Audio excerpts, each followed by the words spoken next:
All right, welcome to the Monday Night Men's Forum. This happens every week, and we just, nobody's been watching. So, Here we go live, and and you froze up. oh man, stupid hotel Wi-Fi, whatever. I'm Matt at FarmHopLife. Tonight we got Homestead of Pain, Grant, and Hello. Scott, Thriving the Future podcast, and Homestead Padre Padre. All right. of Smith. Smith. It's not Smith Homestead anymore. It is Old Paths Homestead. That's right. Rebranded. Cool. How you guys been? Good. Good. Have you? Doing good. That's what we're here to talk about. So let's go around quick. Let's start with Grant because his is going to take the longest amount of time. I'll try to keep it short and sweet, but You know you won't. I know I won't. I'll keep it long and good. All right. What's been going on with Grant? It's been 4, 5, 6 weeks. I don't remember. I got another cow. Been continually horse trading livestock back and forth. We've been getting a lot of progress done at the farm. This past week, we hatched out about 16 ducks, about 37 chickens. Got more in the incubator. I quit my job, got a job. So I was working at Pike Distribution up in Ringgold, Georgia. Awful management. The manager is superb. He's a horticulturalist. He knows what he's doing. My supervisor was not great. When I left, there were several other people that decided to leave. There was a bit of a shakeup going on. The guy who deserved the assistant manager position, who kept the entire 5 acres of greenhouses running, essentially got shafted. So he left. Then I started working for this landscape supply company. Got a bunch of stuff there. I got some cuttings from a willow tree. They threw away about 14 fig trees and about 30 hydrangeas that I brought home. Tons of other stuff. I got a free bench. I got like 2 tons of flagstone that were free. I'm still in talk with the manager there because the guy sold out. When I told him I was leaving to go work for the city, he sent me home immediately that day because he got mad. And so I got to go back and get these. They're these 8-foot by 4-foot shelves that plants get shipped in on. And I can either turn those into a makeshift greenhouse or use those to transport plants myself, and that'd be fantastic. So then I went and started working at the city of Rome, and I can't tell you, it's been fun. It's city work. You can't beat city work. You clock in, you sit around, you go work, you drag around your lunch break at a certain time, about 2:30, you go back, you wait till 3:30. Today, I wore my hat and shirt to the school plant sale, and I ended up running into a nice lady. I didn't even know she was from the city, and I just started talking to her. And apparently, when I talk about plants in a greenhouse setting, I am particularly impressive. So she made some very nice comments, and then noticed Impressive with autistic. Yeah, okay. I sound very autistic, but autistic enough where I sound smart.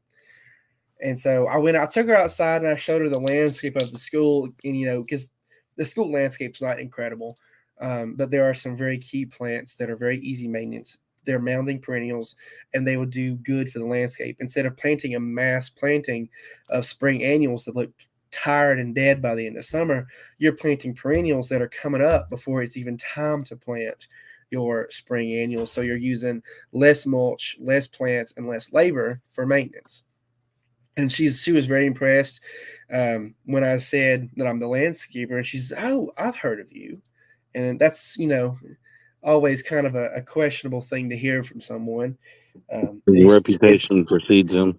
And it is not the first time. And we went to go look for the nursery to buy the greenhouses. She had already heard about me before I had ever even been. And I never even met the lady before. And so it's good. And she had thrown around that the city planning commission is talking about putting up a greenhouse for the city, and then that needs a manager. They had kind of thrown around that the city arborist is retiring in 3 or 4 years. So she had said it seems like my position is quite fluid at the moment, and I get to basically set my own job description, which is very lovely. And you can't beat 401k, pension, free health clinic, fantastic insurance, life insurance, 3.02 vacation days a month, 11 government holidays, 3.2. 3.027891. It's a ridiculous number. Yeah, it's going to be very good. Something that will keep me going while doing the, growing protein, starting the plant nursery, everything like that. It will pretty much set me up and keep some sort of cash flow while building, the lifestyle we want. Aren't you getting married like here soon? I'm getting married in like 42 days. There is so much on my plate. Destiny left Pike when I did, and she's been knocking out plant stuff, planting seeds, potting up things, all the stuff I'm bringing home. She's planting it. So the goal is to use all the plant material I've collected over the last 4 years to landscape the wedding, and more. So I've got a few hundred plants dig up and pot up. We're going to have layers for the plant material. So it's just going to cover a huge area of space.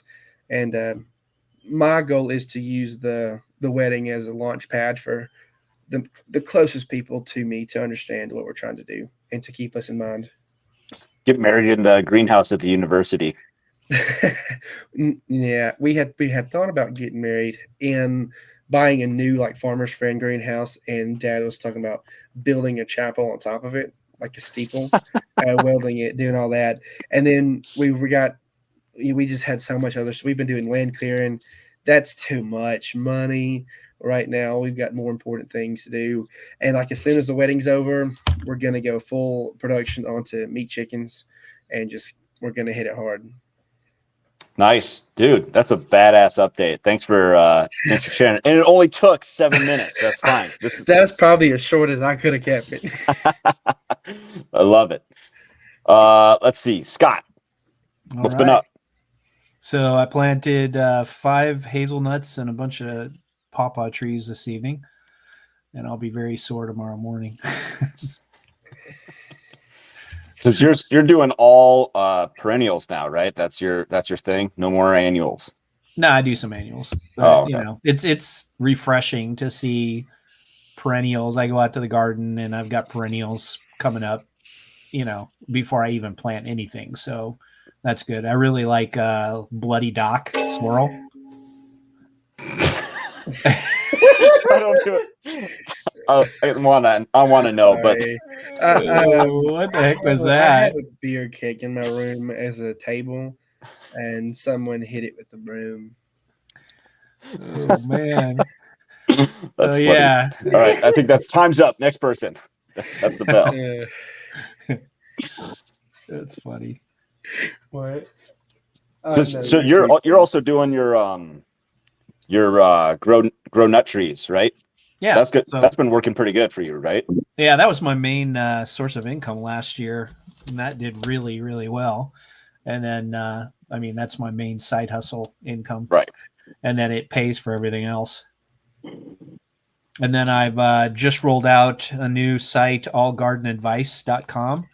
It's one of those ones I bought off Flippa, and then I rewrote all the content, almost like 90% of the content throughout the AI content, and changed a bunch of the graphics. So it's got a lot of the long form stuff, companion planting, milpa, all that stuff. So check it out. I still want to write you that article on lay rooting, but I'm going to do it. I still have it on my to-do list because I want to know more about the stuff you're doing on Flippa, because I would like to do a blog-esque type thing. Mm-hmm. But I need to get proper step-by-step pictures so I can make it worthwhile. Yeah, I've got a autumn olive that is like growing sideways, mm-hmm. and it's almost touching the ground. And is the that side, Elaeagnus? What? I know Elaeagnus is sometimes called like autumn olive. Yeah, I don't know. It's autumn olive, and is it a Russian variety? something like that. But it's Okay. it's sending up shoots off the other side. So I'm just going to pile some dirt around it and root it that way, and stool root it. It is Yep, that's what I'm going to try this year. Eleagnus umbellula. Yep.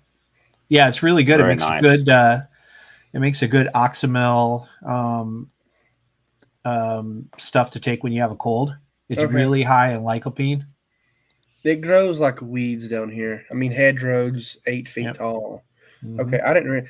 I knew it was Autumn good olive. Autumn olive. it's Eleagnus. Yeah, it's like banned in some states because it Yes. outperforms everything else.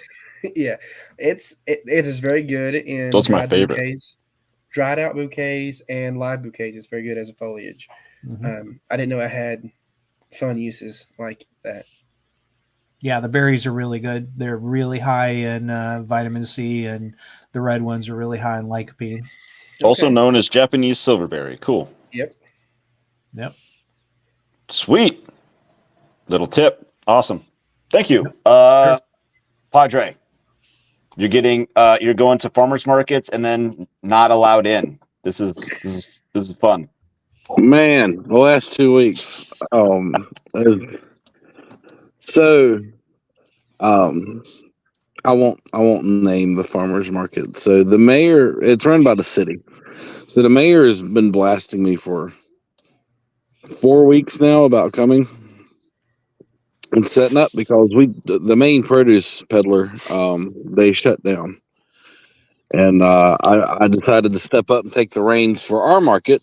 Then that market found out about it because they did that market also. So I had the mayor of the city messaging me, emailing me every week. Hey, bring produce. Can you bring produce this week? Are you going to bring produce this week? So 2 weeks ago, it's finally like, yeah, I'll bring produce. So we get out there, and I'd informed her ahead of time. I need a 30-foot space. Like I need room for 3 tents, right? Get out there, nothing, nowhere for me to set up. But I did arrive a little bit later than planned, so I was like, okay, it's my fault. So I turned around and went back home. Same thing last week. Hey, are you going to bring produce this week? It's like, sure, I'll bring produce this week. So we get out there Friday, and again, there's no room for us to set up anywhere. I could put a table here and a table there and a table over here, but I wasn't trying to split my produce stand up into 3 small stands. So I turned around and left, and shot them an email, sitting at a red light, and like, we enjoyed your market last year. Glad you've grown so much, but take me off your email list. I'm not doing this. It's a 40-minute drive one way to get there. So that's how that went. Yeah, I took over produce for our market. So I have quadrupled my grow area here on the farm. I have put garden space everywhere I can find to put garden space that's not entirely up under oak trees. Then, yeah, that's about it. I've planted hundreds of plants just in the last week. Tomatoes, squash, cucumbers, all those lovely annuals that everybody's getting away from. But, those are the hot commodities at the market. Yeah. Did you plant a bunch of stuff and then a freeze came in? Yeah. I had an entire greenhouse full. I had 1,000 seeds planted of vegetables. Then I had another 3,000 seeds planted of amaranth, and I lost it all in the cold snap that came through 2 weeks ago. 3,000. Wow. It does not ever drop below freezing in March here. It's you looked at the weather reports and the weathermen were like, this doesn't happen. This is record-setting cold for us. It's getting down in the 40s tonight, and it's April. That doesn't happen here at all. So it's a weird year for the weather. But yeah, that's about it. I did make a deal that I thought would make Grant proud of me. I traded 10 bars of soap for a baby doe goat. Yeah, it was good. Yeah, he DM'd me the full detail. It was good. Like, did I do good? Yeah, you did good. Yeah, I mean, Bars of soap for a goat. That is a Grant Sal deal. I We got got, given $3. I'm like, who? Why are you just giving them away? And they gave them to me, and I just took them to sale. Took them to the sale. All the other calls just took them to the sale. Hustling livestock has been so much fun and so worth it. Yeah, you've got a regular story problem life there. I bought 10 goats and I sold 2 of them, and then I traded for another 5, and then you end up with like $300, and it's like, how much did he actually make? $300 a cow and a good milk goat. Yeah. Yeah. Yeah, so I finally got hundreds of stakes put in the ground, finished up today. And then now I get to spend tomorrow putting nets over top of everything because they're calling for bad hailstorms on Wednesday. Oh, that won't show. When it rains, it pours. Long story. When you make your life by the weather, you kind of have to Yeah, work that's together. right. All right. You want me to go now? Yeah, long story. It's been a long time, dude. Yeah, Been busy. Busy.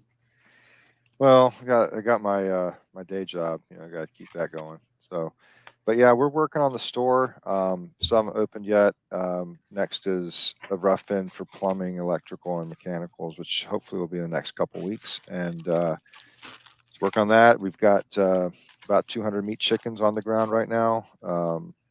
We had our first litter of piglets this year, so we've got 6 piglets that were just castrated the boys on Saturday, and getting ready to move them out of a training pen we set up for them to train on electric.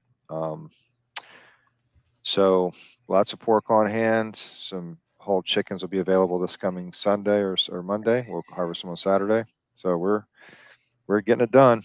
A lot of help from my kids, and yeah, family affair. Got a web store up and running, so that's we got our first order last week. So But we're listen, getting there. homesteading is a fad.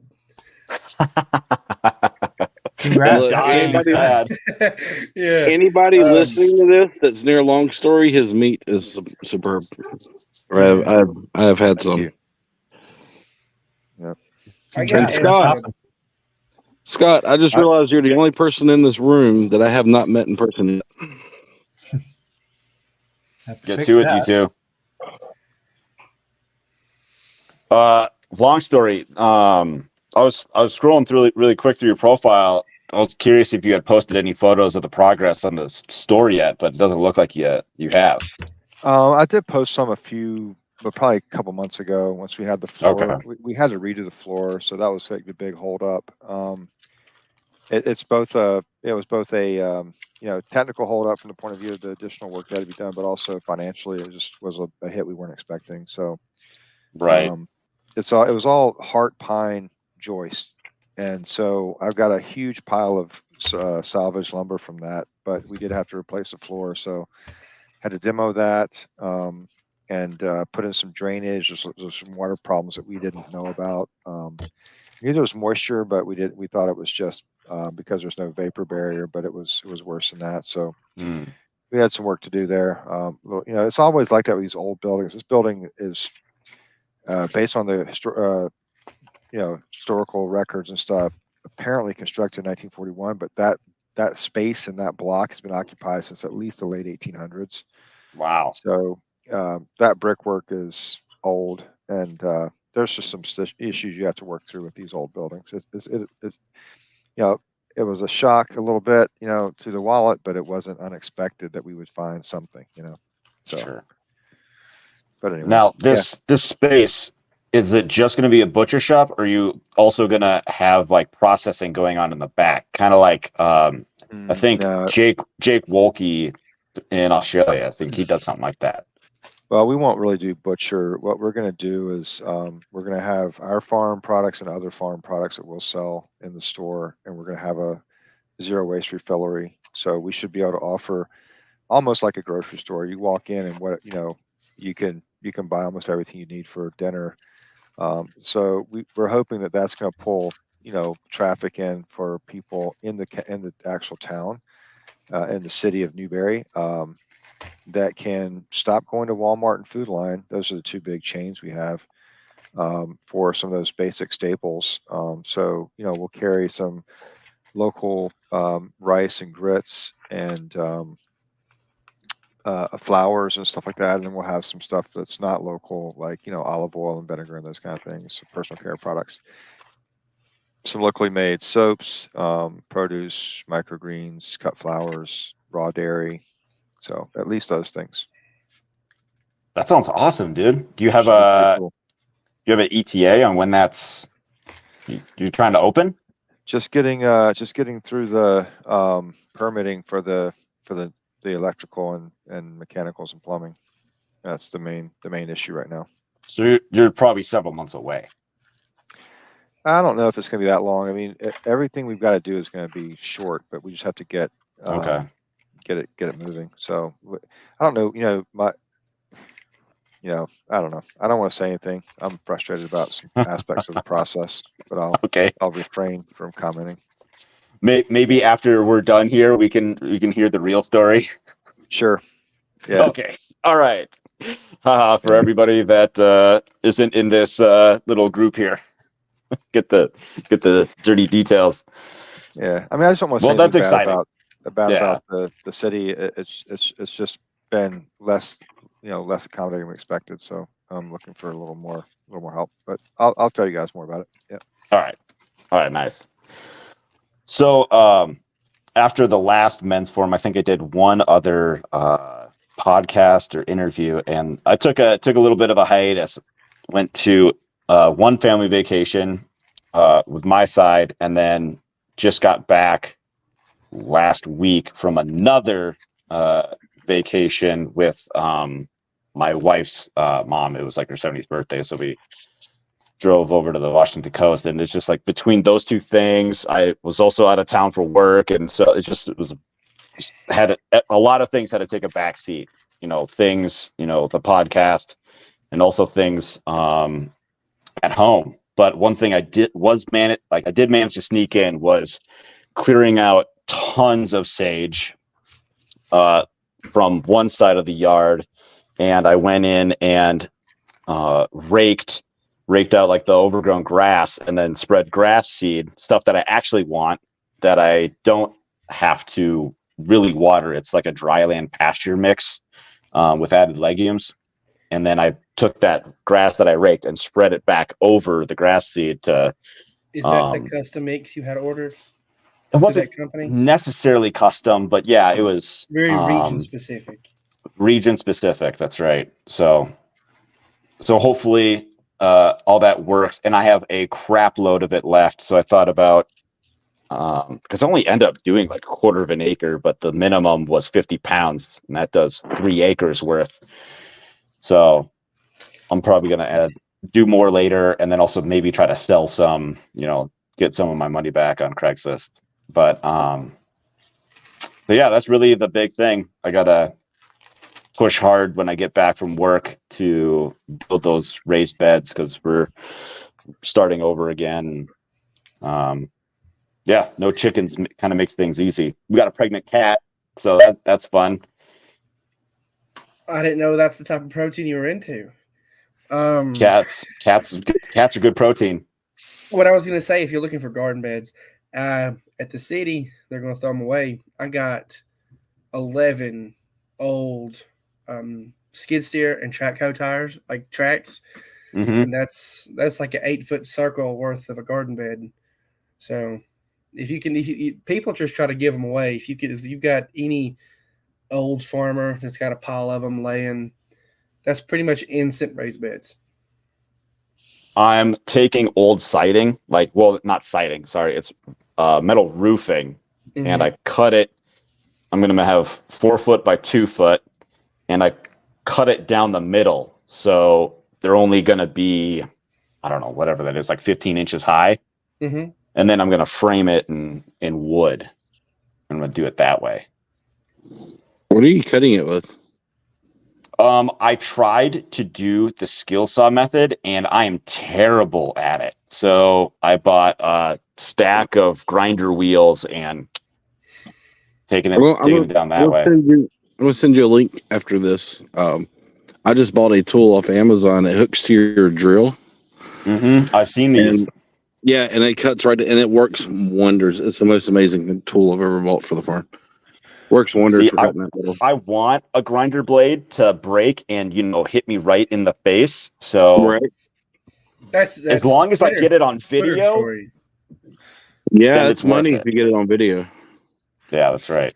I've got. I think I know what you're talking about, Joseph. That it's like the little snipper type tool that connects to like an impact driver or something like that. Yeah, it's got two wheels. It almost looks like a can opener.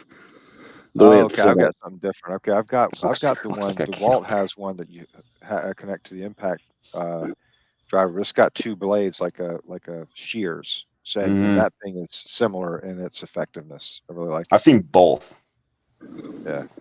Yeah. That wheel thing sounds interesting. I might give that a try. Yeah, it looks just like a big can opener, and it works like one too. But it's great. It's completely I've been using 10 snips for years. What'd you pay for it? $25, I think. It wasn't much. 25? Yeah, it wasn't much at all. Nice. Very nice. Okay, so after all that, the topic tonight, refocus. So after being gone for so long from doing like podcast stuff, it kind of like gave me time to think about like what is it I'm actually trying to do here. And I try a little bit of this, try a little bit of that, try a little bit of this, and like things just weren't really working. And so like, all right, I need to stop trying to do all these stupid little things and really get into what's working. And one thing that I noticed Scott has been doing, he's been putting out really good content on his podcast lately, doubling down on articles, and he's been lining things up really nicely. I've been very impressed lately, and it's been fantastic. I even messaged him like, your hard work is not gone unnoticed. Like I can see it. It's been fantastic. The seed episode that I had done that really kind of got me, you reposted it, and I listened to it, talked me into getting the book, and then it put me on a whole spurge of kicked my seed saving into a whole different level. A completely different aspect I didn't think of is with him having his naturalized seeds, his region. It made me think, it made something make sense. This old farmer that I know, he had some tomato seeds, and he's been saving these exact same seeds for the last 30 years. He'd take his best tomato, save the seeds from it for the last 30 years. And he started to get different shapes, different colors, blended colors, all these different types of, genetic differences in his tomato seeds from just constantly using the same tomato over 20 years. It started to get pretty funky. And I'm like, well, that's pretty much where we should be going to. And then the dock, I got that blood dock. That looked beautiful. Yeah, Bloody Dock is cool, and it's got a lemony taste. Yeah, Joseph Lofthouse, he's just I thought it was funny. He's even saving seeds based on whether the raccoons eat it or not. I'm like, and it's raccoon resistant. That makes sense, Yeah, I guess if your timeline is, if you have as much time, man, I can't remember. I did listen to that episode, but there was something that he said about one specific characteristic of a seed that he ended up not saving, but it was kind of something was hairy. There was something that was hairy. Yeah, it was hairy squash. Yes. Yeah, that's it. And he never planted it again. No, but that was really weird. I have a guy near me that I've become friends with, and on Easter Sunday I went to church with him, and he introduced me to a couple of people that have given him seeds, and these people are all in their like 80s, 90s, and they had seeds that were, have been basically their land race heirlooms from that region that have been grown in that region for 200 years. I posted about it a couple years ago, but we've found just from like, I bought a watermelon at a farmer's market that had it had ribbing like a pumpkin.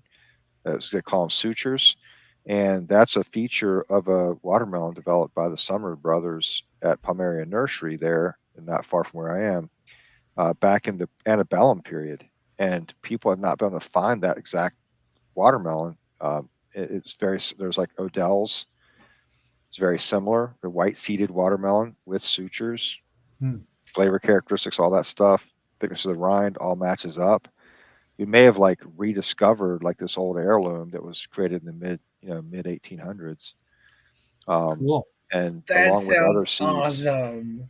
Did you Yeah, grow pretty it cool. and have you like successfully? We're planting them this year. Okay, you've got to yeah, keep us planting this posted on that. You know, I'd buy this. I'd buy a singular seed just to give Yeah. it a shot. That sounds. It's That is $1,800 a fantastic. seed. I'll pay Yeah. it. I mean, wow. Yeah, it's pretty neat. Yeah. Stuff like the that guy is and fantastic. the guy that I bought it from is this guy. His name's Robert Miller. He's a black gentleman that's been growing watermelons in the city forever. And I said, why'd you plant these white seeded watermelon? Where'd you get them? He's like, I don't know, man. I just had them like in my freezer or something, and a couple of hills didn't come up, so I don't know what they're crossed with. So we might get some total. You have no idea what you're going to get. But the white seed, a lot of the characteristics, the seed characteristic, that's what made me think of it. The white seed that has like two little dark eyes, that's one of the characteristics described in the journals or whatever.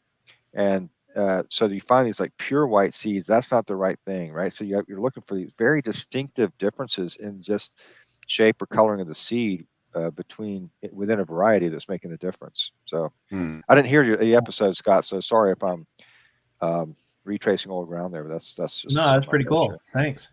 Yeah, I didn't even realize that I had land-raised tomatoes. For the last 4 years, these little purple and red cherry tomatoes have been growing up by the air conditioner, which is covered in a periwinkle vine that I can't kill, and I hate it.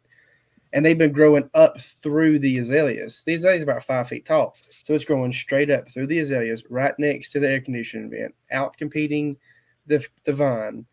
And I got more tomatoes off of those than I did the 100 I planted that I got given from school. Now, I think those seeds I got from school, those are burpee seeds, and it has even cemented the fact I will never buy a seed from a different company than I've been buying seeds from. And I'll never do it. I'll never buy another seed from anywhere else because those seeds were legitimately terrible, produced a terrible crop.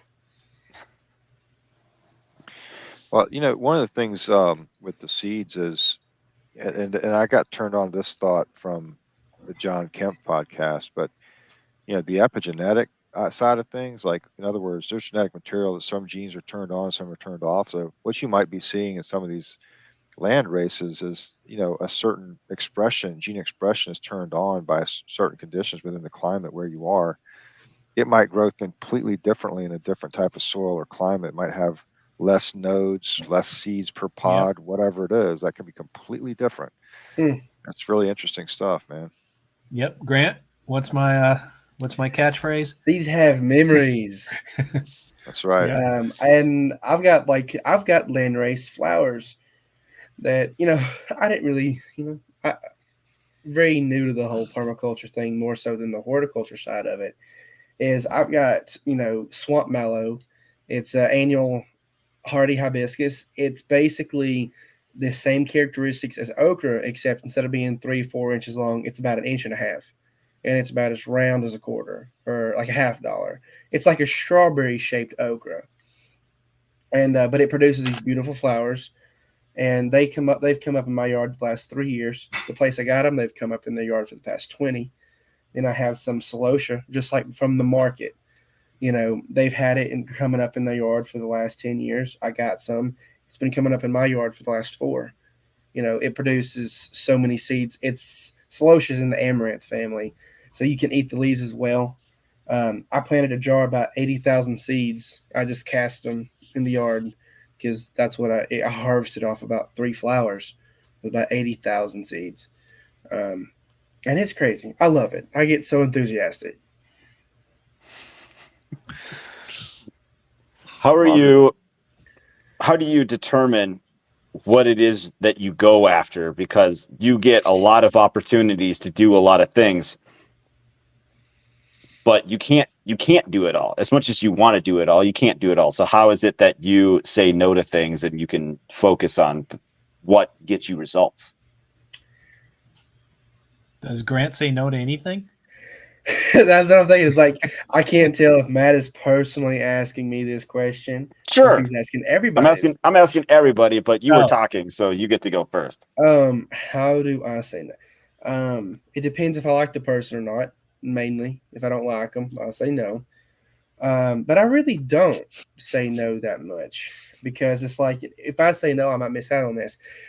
In the time span I worked at this place, the landscape supply company, for 2 weeks. I'm like, screw it, I'll go work there. I'm so young, I can make so many mistakes right now. I have that opportunity to stumble, scrape a knee, get back on it. And I had so much unbelievable success. I'm talking to these people who, I'm throwing down information, and they're picking it up. They're eating it up. There's some people come in. The landscape supply company was very good for natives. They had a lot of things. I had a lot of people come in with that permaculture mindset, with that native mindset. And, I sold the guy weeds out of my yard. I legitimately sold the guy a perennial weed out of my yard, and he wanted, 100 of them. I sold the same perennial weed out of my yard to another lady, because these weeds are medicinal. They're good for headaches. They are very good shady wet weather ground cover, and they're beautiful. But they've been treated as a pest and a weed that they get basically herbicided to death. And if you let these things grow and get big enough, tell people they're a flower, they're a flower. I don't really say no to anything. You get good deals. Like Padre had mentioned, people complaining about, that person said about the chickens. They got baby chickens, and they didn't know how to tell how hot or warm to make them. There's a difference between saying yes to something you can't handle versus saying yes to something and then making sure you get it done. Sure. There's a lot of things I've probably said yes to that I shouldn't have. I've said yes to a lot of things. I have a constant to-do list. I have to constant, what I call errands that I have to run, that are completely unnecessary, but that give me something to bend. I've got to go pick up 14 8-foot by 4-foot wooden shelves. I don't really have a great way to transport those. I have to go out of my way to get them, but in the long run, it will benefit me. The totes I'm given, I have been requested to stop getting them because I have so many, but I say yes because one day that resource to me is going to stop becoming unlimited, and it's going to become a limited resource that costs money, which costs me time. So it's very much hoarding, and I use them. I think of it as preps. Anything I do, I think of it in the mindset of prep. If I got to spend $400 on 3 acres of cover crop, which is a very niche, very specific cover crop that's expensive, trefoil is expensive, burdock is expensive. These are expensive perennials, but if I plant an acre with it and I don't touch that acre for a full year, it may go to flower twice, seed the rest of my property, and I'll be good. I feel like I got completely off track. I don't say no. I will say this though, like you're young yet, so you might be able to get away with it. But what I've heard is, if what you say yes to now, you're saying no to something later because you've made this commitment now. So people that say no, they're actually more available to say yes to the things that they actually want to do later. True. So, but I would always say, with me being so young, like this, I'm going to talk to my boss this Friday to see if I can either clock out for a long lunch or let him or see if I can do it on the clock, because I've been requested to speak with about a dozen older ladies in the community who are ahead of one of the gardening clubs that have a plot within the city, and it's an opportunity I could say no to. sure. But is that an extremely important way for me to network? There was a soils class my teacher taught, and Keith Mickler, he's the extension agent for Floyd County. He was putting it on through the Georgia Gardeners, and I decided to go. I'm not going to waste my Saturday. Let's go. We're not going to sleep late. We're not going to dilly dally. We'll do farm work later. So I did this soils class, and I had said some things because everywhere I go, there is no permaculture mindset when you're talking to older gardeners, older farmers, older horticulture educators. They don't have the mindset of permaculture. They just don't. It's very much industrial agriculture. Tilling your garden under every single year. There's a sentiment of adding organic material, but it's not build that organic material up above the soil so you have more moisture retention. Mm-hmm. I was very loud, very vocal. I very much responded to people's questions when they weren't, addressed to me. And he pulled my teacher aside at the end, and he told me that I was impressive. And, he had told me this secondhand. Keith has been nominated the head extension agent of the United States, which I didn't know at the time. But he is that's an extremely heavy compliment that, I'm deeply grateful for. But if I had said no to that engagement, I wouldn't have, been able to interact with those people. Sure. If I skip this engagement, it's a give and take. It's always a give and take. When there are, I guess it's like, how much of a commitment is it? So like for that, it was just a Saturday. That's not that bad. I don't really take on huge, other than animal commitments, which those are the only large commitments that if you fumble, you fumble. If you have animals and they're pregnant and you do not give them the sufficient nutrients they need, you're either going to have nutrient deficient kids. They are going to have to be bottle fed because they have white muscle disease from a selenium deficiency, or they're going to be stillbirth and the mother's going to die from stress. Animal commitments are different. Sure. The second you get a milk cow, the second you get dairy, you have committed your long-term time to that animal. That is the only serious long-term commitments I give. I don't promise my word to many people unless it's family. Anybody else want to chime in on that?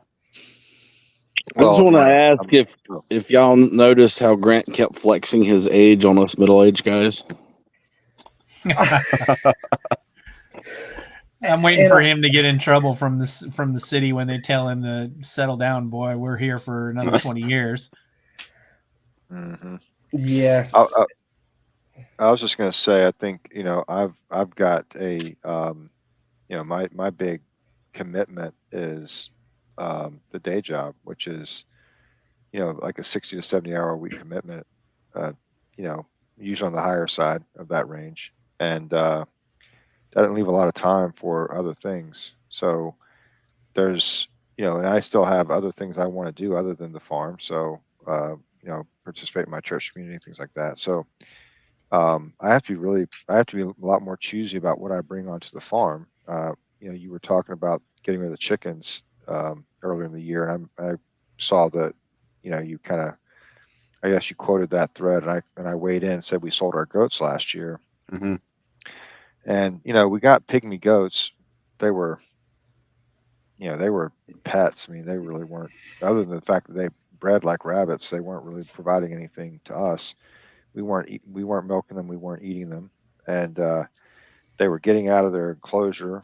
They were eating fruit trees when they got out. It was not something that was productive. It was taking a chore time away from doing something bigger and better, or something that's going to at least bring in money. And, we sold goats over a period of time. We ended up, I don't know if we ever made money on them, but we came out okay. I think I sold the last of them for around $1,000. And, but the thing is that freed up space. It freed up fencing materials. It freed up, hay that was being used.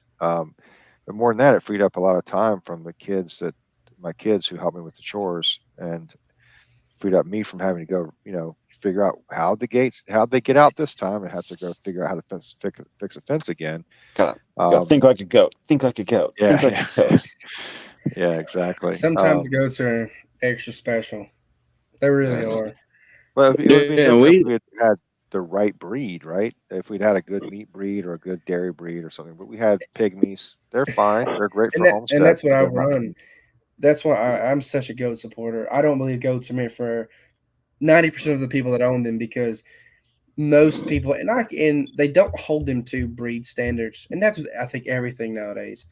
But my sentiment is the opposite. We run meat goats bigger than me, and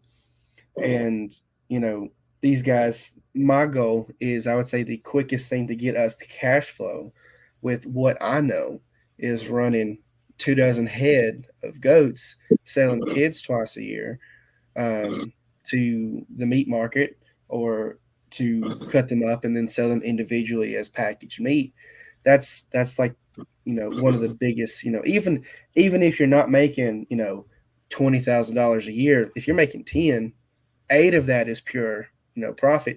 Even if it's half, that's just more money you get that can go back into the farm. Oh yeah, I mean, I definitely see a place for some sort of ruminant, whether it's sheep or goats, in the future of our farm. It's just I would want to get the right breed for that, and put them in the right part of the farm. Like, we've got a ton of privet, which is basically alfalfa. They love it. Tree. They love I it. could go chop and drop whatever let them go through whatever they can't reach, chop and drop, and rotate them through that. I probably wouldn't have to buy a single stick of hay. I mean, they would just feed off of the privet. And the thing is, if you coppice it and kudzu, that if you were to coppice that, I am very tempted to purposely transplant privet to specific places on the farm, just your for ancestors, them to your eat ancestors are that's a blood memory, man. Your ancestors are I'm did like, that back in the day. but it's like, this is an extremely invasive kudzu. I want, and my dad's gonna hate it, but I'm gonna do it anyway. I want an 8x8 square of kudzu in the middle of each paddock, and I'm gonna plant it full of kudzu. And by the time that rotation is they're due to come through, they're gonna be able to eat that kudzu that grows through the fence, and they won't be able to eat it to the ground. So that kudzu will just come up, pull that nutrients from deep down, and they get to eat it. And it's just another perennial food source that you really won't have to worry about. There's a guy up in North Carolina that's grazing cattle on kudzu. I've heard of kudzu bales. I wanted to bale it because I'm like, it's so fantastic for nutrients, specifically for goats, because they love it. And there's actually no kudzu down here where I live. really, there's none. Like, last time I went to North Carolina last year, I almost grabbed some and brought them with me last time I went to North Carolina. The long story, I highly recommend sheep. Everybody knows that. They're so much easier to take care of than goats. But I think that's what we do. You made an important point on getting rid of the goats because they became such a chore. And I tell people all the time, we used to run a herd of about 25 animals. We now have 3 goats, 2 sheep, and working on a 3rd sheep. And I think that's perfect size for our farm. Mm-hmm. So, a lot of people are shocked with how small my herd is now. Honestly, we got down to 2 animals over the winter. Yeah. And so we still, because we do eat ours. So they do serve a purpose, but management wise, it's just, you got to do what you can manage. There's a lady I used to work with, sorry to cut in, but she has 3 ewes and 1 ram, and she eats every single kid that drops, male or female. She sends them she raises them up, she sends them to the processor, and she loves her sheep. She loves to eat it, and she doesn't even keep retention ewes. She specifically uses them, breeds them, eats them, and that's very. If you're looking to do that on a smaller scale to feed for sustenance for your family, that's a great way to do it. You don't need a large herd. You don't need to run 2 dozen goats to suffice the meat market through a cattle barn. Yeah, I think for us, this is something I actually, a friend of mine who's a farmer, he's the guy we bought our piglets from, and he's really heavy into sheep right now. He's got really good genetics. We probably would start with his genetics. He's got some parasite resistant hair, mostly they're hair sheep, so Catadine and black belly Bermuda and stuff like that. So, but anyway, when I was worried about losing my job over the vaccine mandate, I had him. I paid him to come down and consult with me on what would we do with our property. What could our land do? And he said, you need to be selling 100 hogs a year, and you need to have a herd where you're basically selling 400 sheep or goats a year. And that's industrial. Yeah, well, that would be looking at our land. He felt like we could support that. And the thing is, that would be basically maybe not quite replacing my income, but that would be a full time. If I lost my job, what would I do? That's what we would be thinking about. You hit it hard. I mean, harvesting 100 hogs a year, that alone is impressive. Then on top of that, managing 400. We're doing about 30 a year right now. So that's not that's small, but that's not too far away. Yeah. I mean, when people store them, it's very possible we would just be selling, enough hogs that we would be quickly up to that, 50 to 70, very, very quickly. Yeah, I was going to say, you made the point, the Catadine or Katahdin or however you pronounce that How breed. to say it? I don't know. I probably I think it's Katahdin. The Katahdin's what I raised because, it's again important to pick your breed. I don't want to deal with shearing sheep. Yep. So the Katahdin's a hair breed. We had an old fence out there. We removed all of it except 2 posts and a stretch of fence so that she can rub up against it and get the hair off after the winter. But yeah, you got to pick what the Katahdin's great for the south. They handle heat and humidity so well. They don't grow wool. You don't have to worry about the shearing aspect of it. They're a fantastic meat breed. And I have grown to love mutton myself, so I can eat sheep all the time and be perfectly happy. So yeah, nice you got lettuce and tomato sandwich when the mutton's nice and lean. I had a Scottish pie at the Highland Games last year. It was just mutton and some spices baked in a pastry, and it was so freaking good. Sounds good. But, I don't think I've ever had mutton, so. It was I highly recommend it. But no, it was you gotta be specific. That's the reason I tell people I got sheep. They're like, oh, you make your own wool. I'm like, no, I don't want to fool with. I don't have time to fool with that. So yeah, hair sheep are the way to go. Yeah, I mean, if you want to do fiber, great, do fiber, but you got to know what you're getting into. Right. I mean, here where we are, you would have to dock them. You'd have to keep them, you've got to be a little more attentive because they tend to have more problems because of the heat and humidity. You just got to know what you're getting into.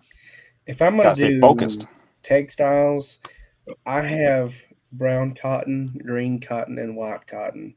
And that's where I'm going to start. If I'm going to get into textiles, would be cotton. Grant, I'm going to put you on the spot.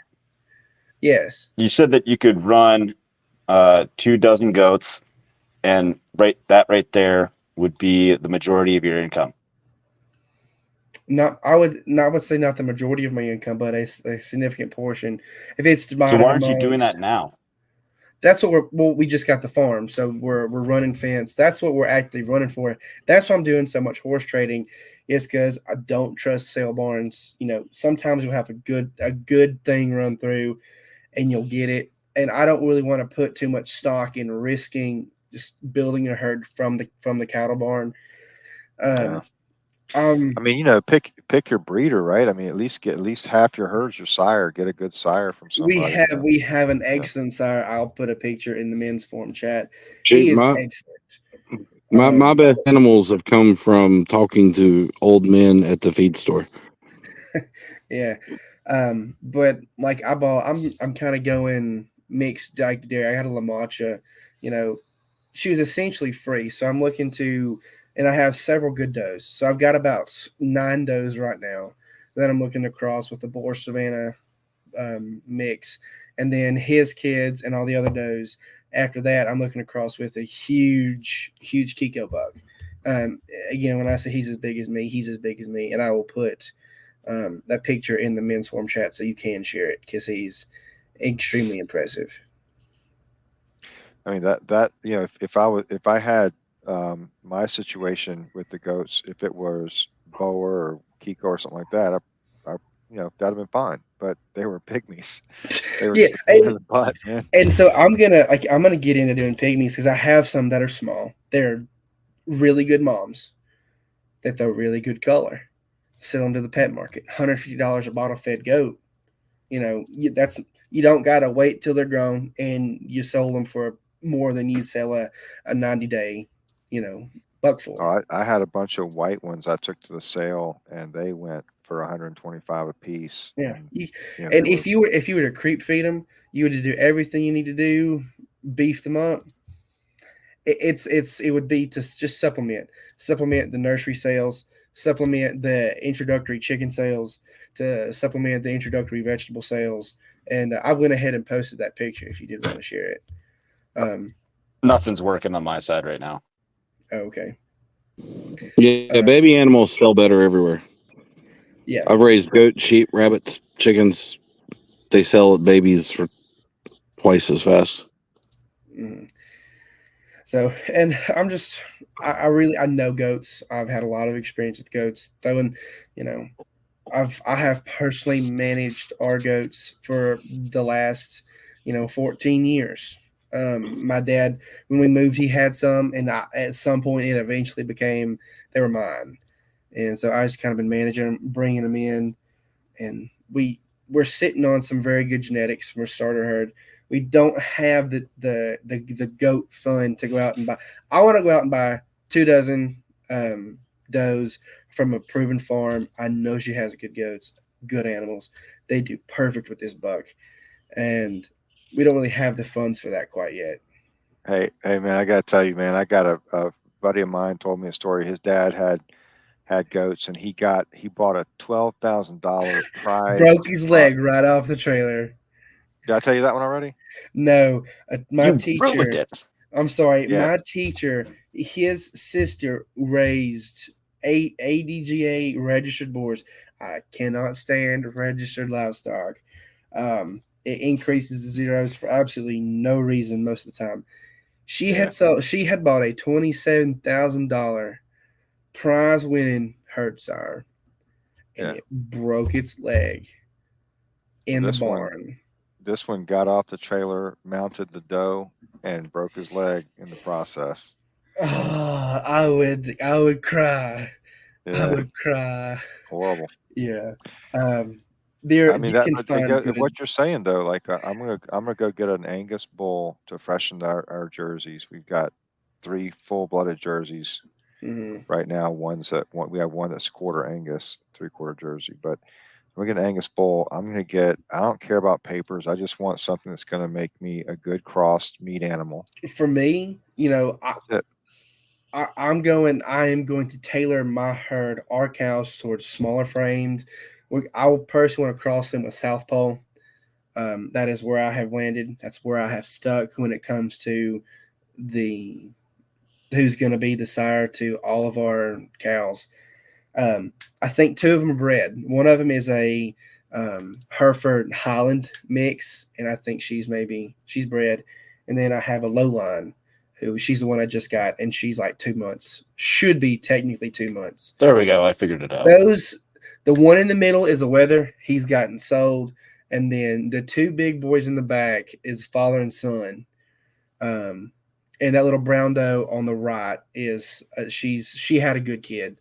But yeah, there's some long beards there. There's some long beards, long horns, and big guts. Those are some good goats, and hopefully they will spread their genetics really well. Nice. Those are cool looking goats. They are. They are fun to tangle with. They'll sideswipe you in the chute so fast. Nice. No, Homestead Padre had to drop. I guess so. I was wondering what happened. We're missing somebody. Nice. That's cool. Thanks for sharing that, Grant. Thank you. All right. What do you guys want to wrap up on? I don't know. Tips to stay focused? Sure. Tips to stay focused. Okay. Let's see. Know what your goal is. Know what your purpose is. Know what you're doing. That's the one thing, I say it all the time with my classmates. None of them know what their focus is. They're in here getting this degree. Yes, the degree is very broad spectrum. It opens more doors, more paths for learning than it has closed, which is a good thing. I spoke to my teacher today about a vineyard wanting me to grow rootstock for them for his vineyard because there's not a grower here near him. And he said, "Oh, I got a book on vineyard culture. I'll give it to you." He's 78 years old.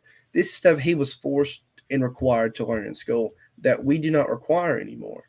You're just gonna go randomly pick up a book on vineyard culture. Oh yeah, hey, I've got one. It's crazy, but know what you're doing. These people come. The only other person who has come in with a very sound goal is her and her mom want to be flower farmers. They had a crop of tulips this year and they sold them.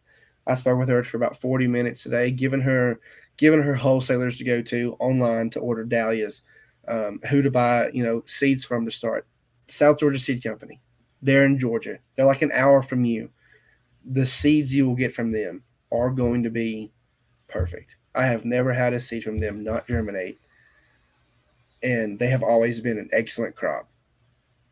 And then just, different things that, I figured out. If you were to buy wholesale soil mixtures from a wholesaler from the store, I can give you a mixture where you can make it for cheaper. It's about half the cost of buying it wholesale bulk in bags. Know what you're doing and get it done. That's all I can really say. Know what drives you. Don't forget it, because you will. Very nice. Scott. Yeah, I think the big thing is find your niche down, niche, however you pronounce it, right? Niche. Yeah. I'm the opposite of that. Niche down, be consistent with your brand. I mean, I'm real tempted to take on too much stuff, and then I've got a whole book full of things I need to do, and I get spread too thin, and then you don't meet your goals. So, that's the whole thing. You would think that niching down would remove and make it too narrow and your audience would be too small, but that's the way to go. Dude, there is a guy I follow on TikTok. All he does is trim cow hooves. Mm-hmm. Yeah. He has 1.5 million followers on TikTok, and it's just never see his face. It's just him trimming a hoof and talking about the problem with the hoof. That's it. Mm-hmm. It's great. Like, people started like memeing it, like where they like peel potato because it kind of looked like a hoof. The way it like scooping ice cream is pretty funny. But yep, it's great. Seeds have a memory. So yes, they do. Yep. Long story. How do you working so hard, long hours, and you're opening a small grocery store? What are you calling it? We're just calling it Farms on Main. We're going to operate under our same farm LLC because we already have, insurance. We can sell our poultry processed on farm direct to consumer using that same company. That's one of the important aspects of that. But no, we're just calling it Farms on Main. It'll be local farm produce and zero waste refillery will be the way we position it. What is zero waste refillery, if you don't mind me? It just means that you can come in with your own container and fill it up with from bulk, from like a bulk dispenser. So you could come in and go, hey, I need 5 pounds of flour. Okay, scoop out 5 pounds of flour into your own bag. We'll weigh it, and off you go. And Nice. there's no waste. That's like an old Gotcha. school mercantile. I love that's Yeah. fantastic. Yeah. So how do you stay focused?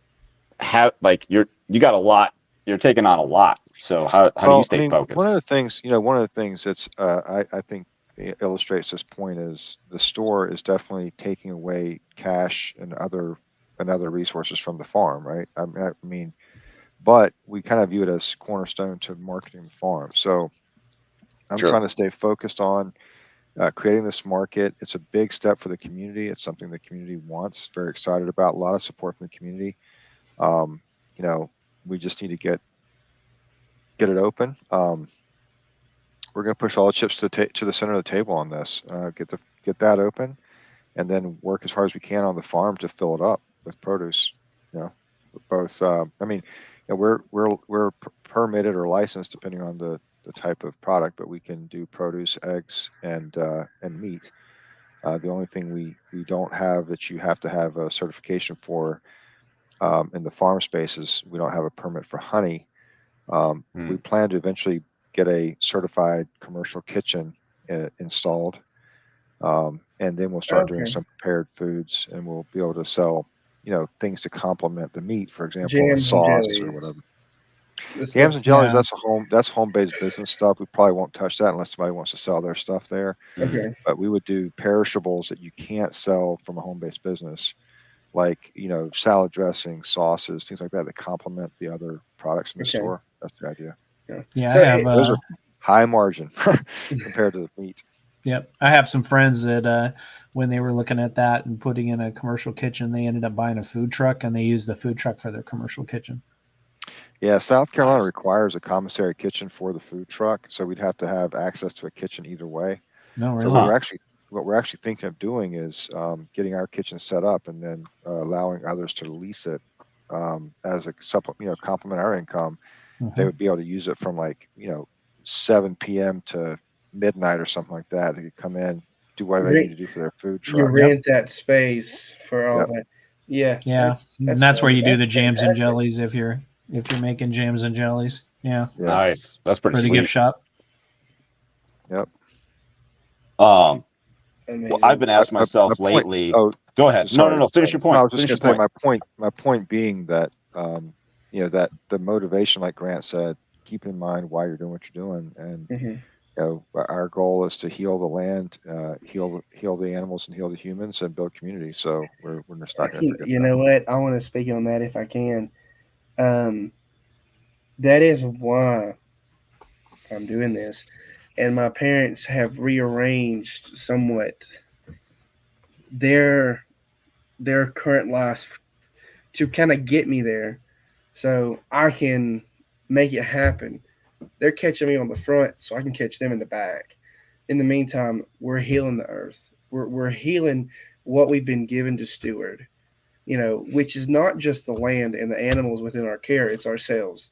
It's our spouses. It's our family. It's our communities. I'm not going to go farm up 1.2 million acres and feed, the country next to me. I'm going to do that on 2 acres and feed my community, the people who will matter if anything were ever to happen to knock us back 300 years. People have really lost sight of actual true community. And hyper-localism. That's really what this is starting to turn into, is feed your community. And you're starting to build that by doing what we're doing, by healing the soil. We're not farming animals. We're not farming vegetables. We're farming the ground. We're farming the dirt. That's what we're building. That is the foundation to everything we're doing. And keeping that, what you had said, long story, is pretty much the best way you could phrase that. Thanks, man. I'm going to quote myself on Twitter then. Good. Yeah, that's everyone else does. I mean, it's a very powerful, very short way of describing the entire movement. What Matt is doing, Scott is doing, you're doing, I'm doing, Padre, all these people are starting to come into this space, make their own path, however grand it will become, we're all working on different levels for different purposes and different reasons, with different motivations that brought us to this. Don't forget your motivations. My motivation for me to even wake up was when the scale passed 320 pounds. I'm 5'11", 6'1". I get a different answer every time I get measured. But that number on the scale, regardless of how tall you are, is not a good number. And then that's what got me to pay attention to what's in our food. How do you correct that? And I went from, wanting to do a vegetable garden to now having significant steps in place to do protein farming. I about lost my mother 2 weeks ago, which I guess would have been a personal event. She is very hefty. If we had not gotten to her any 30 seconds sooner, I would not have her anymore. Very traumatizing. 911, she turned blue, non-responsive. The doctors don't know what was wrong. They said, it was a fainting spell. That wasn't a fainting spell. And the only way to truly heal ourselves is our food. Any vitamin deficiency you have, anything, comes from what you consume. It comes from your food, which comes from the soil. If you're doing pasture chickens, your pasture chickens are eating grass where bugs are attracted to that grass. You got to have a good, healthy soil to attract the bugs that makes your chicken such a good product. Mm-hmm. So if you're doing this for your kids, if you're doing this, and you will be dissuaded, you will be put to the test, you will be in tears at night thinking, am I even supposed to be here? Is this the path meant for me to happen? And if you're being met with such resistance that is not normal resistance, you're on the right path. You're where you've been placed to be. When you have things that fall into place for you that you don't deserve, that you quite haven't proven yet, when things fall in place like that, you're there. You're headed that way, and things will try to get in your way, and don't let them. I think we need to end it there. I got all my comments. I got nothing compared to that. Preach it, Grant. Yeah, I have become very much been very preachy lately, and it's been hit on the nose. My sister came back into our lives this past week. Wow. After about being gone for almost 2 years, no contact, out of the blue. And it has been a lot of emotion. And this was after my mom's health scare, and she's not my sister anymore. She's not the same person I grew up with. She's not the same person who left. Coming back, a lot of things have happened, and I'm still guarding my heart because a wolf came in and kind of messed some things up, and I don't know if she's coming back as a snake or not. Mm-hmm. And I hope I get my sister back, and if I do, then I do. If not, I don't. So it's been good. Everything's been good, and will always continue to be good. Grant's on fire tonight. I'm telling you. He is. All right. Let's wrap it up on there. Grant, you're first. I am too busy with hobbies. Yeah.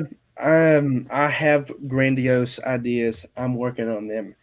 I'm really, really interested in what Scott is doing with his nut trees and fruit trees. Next year, we're going to go full. We're going to jump in. We're going to get a couple thousand trees, fruit trees, nut trees, all that through the state forestry department. I love what he's doing with Flipper and his Flipper. Is that what Flipper and his website, All Gardening Advice. I really want to start doing something like that. To you can make videos. I've been a lot more active on Twitter. I don't really like the video aspect of TikTok. I do like the interactive aspect of Twitter and doing the blog, which I really want to get more into. I just got to figure out how. I have a lot of adventures that very well much need to be on paper.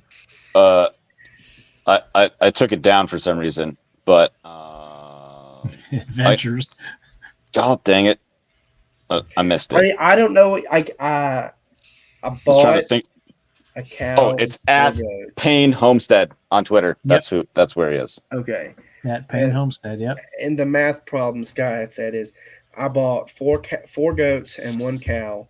I sold 3 of the goats and something else. How much did I make? Essentially. So I basically got a $1,000 cow by the time it was said and done for about $600 and a free goat. That's how the math broke down. So stuff Nice. like that. Thanks, Grant.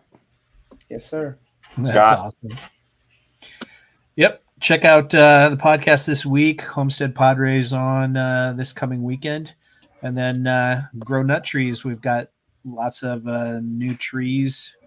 And one of the things that I'm looking at this year is like growing horseradish and things. You just can't find horseradish or some of these perennials around here. Nobody sells them. The only place you can get horseradish that I found is off eBay. Well, yeah. So I was like digging some up and separated them and put them into different pots and get into asparagus crowns. Yep. If you could start doing that too, I want to start doing that just for myself. I want to plant 100 asparagus crowns every year from seed for the next 6 years. Because at the farm, my great grandmother's farm, we were bush hogging, and I'm like, this is old dried up asparagus fern. And so this year I marked it off, staked it up, and I went out there. There's asparagus. So I cut the grass, cut around the asparagus, and I'm going to essentially build that into a raised bed. Mm-hmm. I can't tell you how old that asparagus is, but that farm has been done, neglected, and left for the last 40 years. And there's asparagus still growing in the backyard. People need asparagus. Yeah. Have you had purple asparagus? I have. And then asparagus is so good when it's fresh.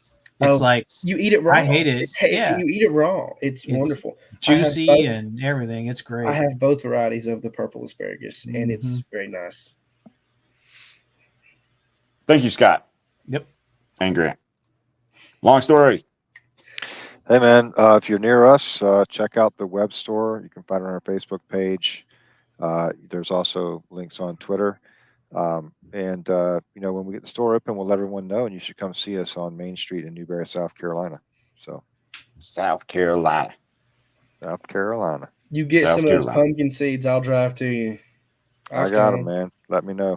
Yeah, I want to see that. That'll be awesome. Wasn't it a watermelon? It is a watermelon. I said pumpkin, didn't I? I have both. I know he has both. He has that pumpkin. That tastes like watermelon and a watermelon that tastes like a pumpkin. Looks like a pumpkin. I got Dutch fork pie pumpkin. I've got what we think is maybe Ravenswood or some cross with the Odell or something like that. I need watermelon. Both I got those seeds. 3 different varieties of watermelon, white seeded watermelon, and I've got a bunch of peas and limas and other stuff that I've picked up. I've got okra. I've got an okra that's supposed to be better than Clemson spineless.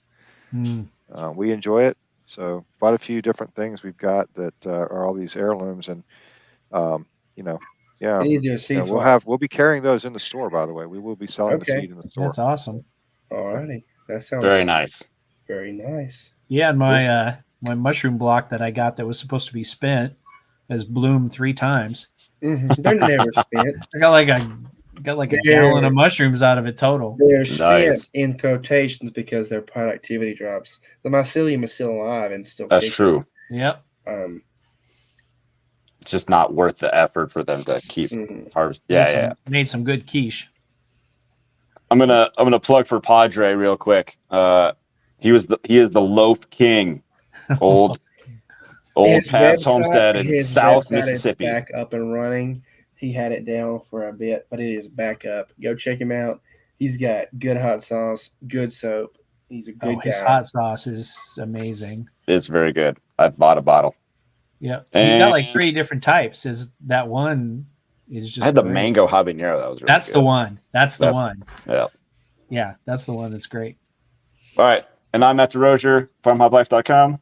We are a traveling homestead family. What does that mean? It means we go to other places like these guys here. I haven't physically been there, but I've talked to each one of them and figured out what they do and how they do it.